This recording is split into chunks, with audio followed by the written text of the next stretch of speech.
Ukraine so far denies responsibility for the biggest ever drone strike on Moscow, which brought the Ukraine war to the Russian capital. Tuesday marked only the second time the Russian capital had come under direct fire after an apparent drone strike on the Kremlin earlier this month. The Russian Defense Ministry said that all the drones had been downed, although 3 collided with residential buildings in southern Moscow and the town of Moskovsky on the capital's outskirts. 2 people were injured.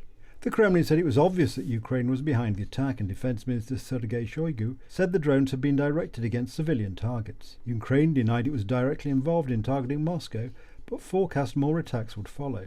Drone debris hit some of Moscow's most prestigious areas, including Leninsky Prospect, a grand avenue crafted under Joseph Stalin, and the area of western Moscow where Russian elite, including President Vladimir Putin, have their residences. I'm glad, of course, that it didn't hit our house, but it was quite close by. Well, it's logical. It's to be expected. That's all I can say. I've got thoughts of moving somewhere safer. Well, it's logical. It was meant to happen. What else did they expect?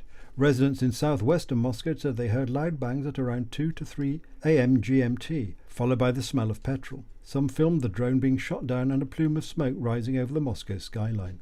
Exactly how I'll do that paragraph again. Residents in southwestern Moscow said that they heard loud bangs at around 2 to 3 a.m. GMT, followed by the smell of petrol.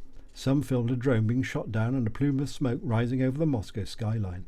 Exactly how the Russian population views the war is unclear, as few trust pollsters enough to tell them the truth, and even then, emigre opponents of Putin say any negative polls would never be published. Criticism of what the Kremlin calls the special military operation in Ukraine has been punishable by law since the start of the conflict, and public criticism of Putin is rare.